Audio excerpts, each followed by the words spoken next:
Hello student, स्वागत है आप सभी का फैक्ट टेक्स के एक नए वीडियो में। और देखिए, आज है 19 अप्रैल 2026 और 18 अप्रैल 2026 की डेट में ऑफिशियल नोटिफिकेशन जारी हुआ है आपके स्कॉलरशिप को लेकर के। और ये काफी बड़ी खुशखबरी कह सकते हैं आप सभी प्यारे बच्चों के लिए, जिनको भी अभी तक यूपी स्कॉलरशिप का लाभ वगैरह नहीं मिल पाया है, उनका फॉर्म वगैरह पेंडिंग है, या फिर जो भी चीजें हो उनके फॉर्म का वेरिफिकेशन नहीं हो पाया हो, या फिर यूं कह सकते हैं कि उनको अभी तक लाभ वगैरह प्राप्त नहीं हुआ है। विशेष करके ये वीडियो आप सभी साथियों के लिए है। वीडियो को ध्यान से देखेंगे, सारी चीजों को समझेंगे। इससे पहले मैं आप सभी साथियों से रिक्वेस्ट करूंगा कि जो भी नए स्टूडेंट्स हैं, चैनल को सब्सक्राइब करके बेल आइकन को प्रेस करके ऑल पे जरूर क्लिक कर लेंगे, ताकि आपको सारी जानकारी, सारी अपडेट वगैरह टाइम टू टाइम मिलती रहे। ठीक है, अब चलिए नोटिस की ओर चलते हैं। यहाँ आप देखिए, इसके विषय की बात करें तो वित्तीय वर्ष शैक्षिक सत्र 2025-26 यानी कि इस बार की बात हो रही है। दसमोत्तर कक्षाओं मतलब जितने भी 10th पास करके या फिर 12th पास करके बच्चे कोई कोर्स करते हैं, जैसे BA, BSc, MA, MSc, BCom, MCom, DElEd, ITI, polytechnic, BTech, BEd, nursing, BCA, MCA, LLB, जितने भी कोर्स हो गए आप कहिए कि यूजी, पीजी और डिप्लोमा के सभी बच्चों के बारे में बात हो रही है। में अध्ययनरत उत्तर प्रदेश के मूल निवासी, सामान्य वर्ग, अन्य पिछड़ा वर्ग, अल्पसंख्यक वर्ग, अनुसूचित जाति, अनुसूचित जनजाति, यानी कि यहाँ पे देखिए किसकी बात हो रही है, सभी कास्ट कैटेगरी के बच्चों की बात हो रही है। चाहे आपकी कोई भी कास्ट कैटेगरी हो, जनरल हो, एससी एसटी हो, माइनॉरिटी हो या फिर ओबीसी हो, सभी कास्ट कैटेगरी के बच्चों की बात हो रही है। फिर देखिए, यहाँ से देखिए, जनजाति के छात्रों हेतु छात्रवृत्ति, शैक्षिक भत्ता एवं शुल्क प्रतिपूर्ति व अन्य कार्यों हेतु समय सारणी व शासन आदेश निर्गत किए जाने के संबंध में, यानी कि आपका क्या किया गया है, थर्ड फेज स्टार्ट किया गया है और इसमें अब आपका वेरिफिकेशन होने वाला है। अब डेट वगैरह मैं आपको बता दे रहा हूँ कि आपको क्या करना है, आपको कॉलेज में कैसे जाकर के बात करनी है, क्योंकि बहुत सारे बच्चे मेरे पास कह भी रहते हैं कि सर मेरा फॉर्म अभी तक पेंडिंग में पड़ा हुआ है, सर मेरे फॉर्म में ये समस्या है, सर मेरा फॉर्म वगैरह तो वेरीफाइड हुआ हो गया है, लेकिन अभी तक अमाउंट वगैरह नहीं आया है। तो क्या सारी स्थिति है, थर्ड फेज आपका, थर्ड राउंड कब से स्टार्ट है और उसकी डेट वगैरह क्या है वो देख लीजिए, जो मेन पॉइंट्स वगैरह है। और यहाँ पे देखिए एक और चीज है, यहाँ पे जो मेन मेन पॉइंट्स है वो मैं आपको बता दे रहा हूँ। ठीक है, यहाँ से देखिए, यहाँ से उक्त के क्रम में परिषद कार्यालय द्वारा परिषद से संबंध राज्य की, यानी कि जो भी आपका कॉलेज हो, प्राइवेट हो, गवर्नमेंट हो, एडेड हो, क्षेत्र की संस्थाओं में अध्ययनरत छात्र छात्राओं की छात्रवृत्ति शुल्क प्रतिपूर्ति संबंधी आवेदनों को परिषद स्तर से समाज कल्याण की छात्रवृत्ति शुल्क प्रतिपूर्ति पोर्टल पर ऑनलाइन अग्रसारित किया जाना है। अतः आपको निर्देशित किया जाता है कि तृतीय चरण यानी कि थर्ड फेज के लिए, थर्ड राउंड के लिए कह सकते हैं, या फिर थर्ड फेज के लिए तृतीय चरण में संस्था द्वारा अग्रसारित किए गए छात्र छात्राओं की छात्रवृत्ति शुल्क प्रतिपूर्ति संबंधी आवेदनों को परिषद स्तर से समाज कल्याण के छात्रवृत्ति शुल्क प्रति पोर्टल पर ऑनलाइन अग्रसारित किए जाने हेतु निम्नलिखित अभिलेख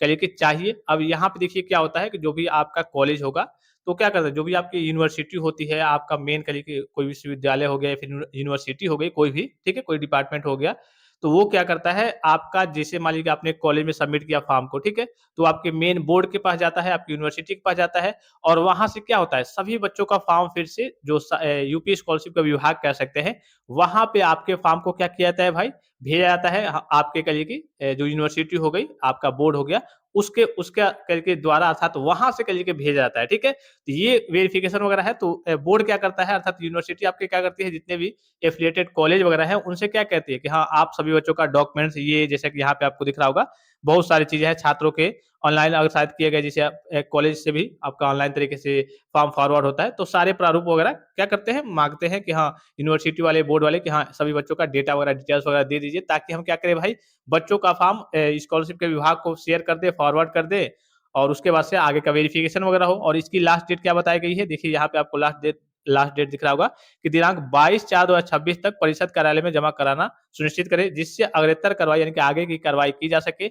यह कार्य अत्यंत महत्वपूर्ण एवं समयबद्ध है, यानी कि समय के साथ इसको करना है। इस कार्य में किसी भी प्रकार की शिथिलता यानी कि कोई भी लापरवाही न बरती जाए। ठीक है, अब यहाँ पे देखिए, यहाँ पे ये भी कहा गया है कि यदि कोई भी पात्र छात्र छात्रा छात्रवृत्ति और शुल्क प्रतिपूर्ति से वंचित रह जाता है, तो इसका संपूर्ण उत्तरदायित्व जो संबंधित प्रधानाचार्य है, निदेशक है, उनका होगा कि भाई आपने कॉलेज से लेके जो डेटा है, बच्चों का डिटेल्स वगैरह है, वो मेरे पास, बोर्ड के पास नहीं भेजा आपने, इसलिए हम बच्चों का फॉर्म वगैरह आगे यूपी स्कॉलरशिप का जो विभाग है उसके पास फॉरवर्ड नहीं कर पाए। तो इसमें लापरवाही किसकी है भाई, प्रधानाचार्य की है, कॉलेज के जो भी आपके प्रधानाचार्य है, निदेशक है, जो काम वगैरह करते हैं, देख रेख करते हैं, उनकी लापरवाही मानी जाएगी। ठीक है, अब यहाँ पे देखिए जो ऑफिशियल डेट वगैरह है, हम चलिए डेट की ओर चलते हैं। बहुत लंबी नोटिस है, सारी चीजें आपको ऊपर के बताने की जरूरत नहीं है।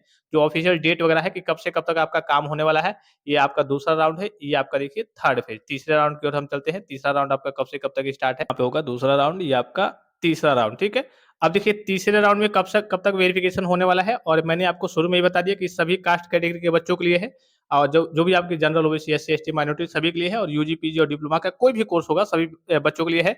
यहाँ पे आपको दिख रहा होगा थर्ड फेज, यानी कि थर्ड फेज कह सकते हैं या फिर थर्ड राउंड कह सकते हैं। और इसमें पहला पॉइंट आपको दिख रहा होगा कि शिक्षण संस्थान द्वारा आवेदन आवेदन पत्रों को ऑनलाइन सत्यापित एवं अग्रसारित करना, यानी कि शिक्षण संस्थान वाले जो भी आपके कॉलेज वाले हैं, जो भी आप फॉर्म जमा करते हैं, तो उसका वो वेरिफिकेशन करते हैं। फिर क्या करते हैं भाई, फॉरवर्ड करते हैं। तो इसकी लास्ट डेट क्या थी आपकी, 16 अप्रैल 2026 तक थी। उसके बाद से विश्वविद्यालय एफिलिएटिंग एजेंसी द्वारा वास्तविक छात्रों का कहिए कि सत्यापन व अपात्र छात्रों का और पाठ्यक्रमों का कहिए कि डेटा वगैरह ब्लॉक करना। तो 17 अप्रैल से इसका काम स्टार्ट है और 30 अप्रैल तक ये काम आपका चलने वाला है। जैसे आपका जो भी एफिलिएटिंग एजेंसी होती है, तो वहाँ से देखा जाएगा कि हाँ, बच्चा जेन्युइन सा है और इंस्टीट्यूट में भी कुछ लापरवाही वगैरह तो नहीं हुई है, तो सारी डिटेल्स वगैरह एक तरीके से वेरीफाई किए जाएँगे। अगर आप पात्र पाए जाएँगे, वैलिड होंगे, तो आपका फॉर्म वगैरह वेरिफाइड करके आगे फॉरवर्ड कर दिया जाएगा। अगर आप कहिए कि जेन्युइन स्टूडेंट नहीं होंगे या फिर गलत तरीके से आपने फॉर्म को फिलअप वगैरह किया होगा, एक तरीके से धांधली के चलते, धांधली वाले मामले में, इस केस में आपका फॉर्म वगैरह वहीं से ब्लॉक कर दिया जाएगा, ठीक है? तो ये जो है पहला पॉइंट, शिक्षण संस्थान द्वारा आवेदन पत्र को ऑनलाइन सत्यापित एवं अग्रसारित करना, इसकी डेट तो आपकी समाप्त हो गई है। आपके कॉलेज वालों ने आपका काम कर दिया होगा, इसलिए कि बहुत सारे बच्चों का पेंडिंग दिखा रहा था, क्योंकि शुरू में डेट एंड हो गई थी सेकंड फेज में। तो थर्ड राउंड में, थर्ड फेज में बहुत सारे कॉलेज वालों ने बच्चों का फॉर्म क्या किया है, और वेरिफाइड करके और कॉलेज से फॉरवर्ड कर दिया है 16 अप्रैल 2026 तक, ठीक है? फिर 17 अप्रैल से लेकर के 30 अप्रैल तक आपका ये काम होने वाला है, एफिलिएटिंग एजेंसी के द्वारा वेरिफिकेशन वगैरह होने वाला है। फिर एनआईसी यानी कि नेशनल इन्फॉर्मेशन सेंटर द्वारा जो ऑनलाइन तरीके से आपका फॉर्म की ऑनलाइन तरीके से आपके फॉर्म की जाँच होती है, उसका भी 17 से लेकर के आपका 28 अप्रैल तक चलने वाला है। फिर उसके बाद से देखिए यहाँ पे एक बार और आपको करेक्शन का मौका मिलेगा। यहाँ पे देखिए, त्रुटिपूर्ण आवेदनों को छात्रों के स्तर से सही करना, ठीक है? और इसकी डेट क्या है, 29 अप्रैल 2026 से लेकर के 6 मई 2026 तक आपका करेक्शन वगैरह होगा। आपका पोर्टल ओपन होगा, जिस भी प्रकार की त्रुटि होगी तो आपको करेक्शन का मौका यहाँ पे देखने को मिल जाएगा, जो कि ऑफिशियल आपको डेट दिख रहा होगा, ठीक है? उसके बाद से जैसे ही आप करेक्शन वगैरह कर लेंगे, तो 29 अप्रैल से लेकर के 13 मई तक आप हार्ड कॉपी वगैरह को कॉलेज में सबमिट करेंगे, और इसी बीच आपके कॉलेज वाले फिर से आपके फॉर्म को देखेंगे और इसी डेट पे कह लीजिए कि वो फिर से आगे की ओर फॉरवर्ड करेंगे। फिर उसके बाद से जैसे आप करेक्शन करके जमा करेंगे, फिर आपका एनआईसी के द्वारा जाँच होता है। उसके बाद से यहाँ पे नीचे देखेंगे, जनपदीय समिति द्वारा डेटा को लॉक करना, जो आपका फाइनल स्टेटस वगैरह है, वो कब देखने को मिलेगा, तो 10 जून 2026 तक आपको वो देखने को मिल जाएगा। उसके बाद से मार्क्स रीजन होगा 15 जून 2026 तक, और आपको धनराशि का अंतर, यानी कि आपको स्कॉलरशिप का अमाउंट कब तक देखने को मिल जाएगा, 22 जून 2026 तक, ठीक है? तो 22 जून 2026 तक थर्ड फेज का आपका सभी बच्चों का स्कॉलरशिप का अमाउंट भी देखने को मिल जाएगा। बहुत सारे बच्चे कह भी रहे थे कि सर मेरा स्कॉलरशिप का अमाउंट नहीं आया है, सर मेरा पेंडिंग में है फॉर्म, सर मेरे स्टेटस में इस प्रकार की समस्या है। तो जिस भी प्रकार से समस्या होगी, आपका थर्ड फेज के लिए पोर्टल ओपन हुआ था, आपके कॉलेज वालों ने उसको वेरीफाइड करके आगे फॉरवर्ड कर दिया होगा। अब आगे का वेरिफिकेशन अभी आपका चलने वाला है, आपका चलता रहेगा, और उसके बाद से लास्ट में जाकर के जैसे आपका फॉर्म वेरीफाइड हो जाएगा, तो आपको धनराशि का अंतर देखिए 20 जून 2026 तक आपको स्कॉलरशिप का अमाउंट वगैरह देखने को मिल जाएगा, ठीक है? और यहाँ पे देखिए, जनपदीय समिति द्वारा डेटा को लॉक करना, 10 जून तक कह सकते हैं कि आपको अपना फिर से फाइनल अपडेटेड नया स्टेटस देखने को मिलेगा कि हाँ, आपका फॉर्म वेरीफाइड हुआ या फिर नहीं, ठीक है? तो ये नई डेट वगैरह अनाउंस की गई है आपके थर्ड फेज के लिए, थर्ड राउंड के लिए, और ये एक तरीके से लेटेस्ट न्यूज़ है और गुड न्यूज़ है सभी प्यारे बच्चों के लिए, जिनका करियर स्कॉलरशिप का लाभ उनको नहीं मिला है। अब देखिए, आपको 22 जून तक का वेट करना है, उससे पहले जिनका वेरीफाइड भी हो गया है, पहले से नहीं आया स्कॉलरशिप का अमाउंट वगैरह, उनको भी वेट करना है। इस डेट में उनको देखने को मिल सकता है, अगर आपकी कैटेगरी के फंड में अमाउंट रहता है तो। और जिन बच्चों के फॉर्म में समस्या थी, उनको भी ऑप्शन मिल गया है कि हाँ, कॉलेज से वेरीफाइड होकर के फॉरवर्ड हो रहा है।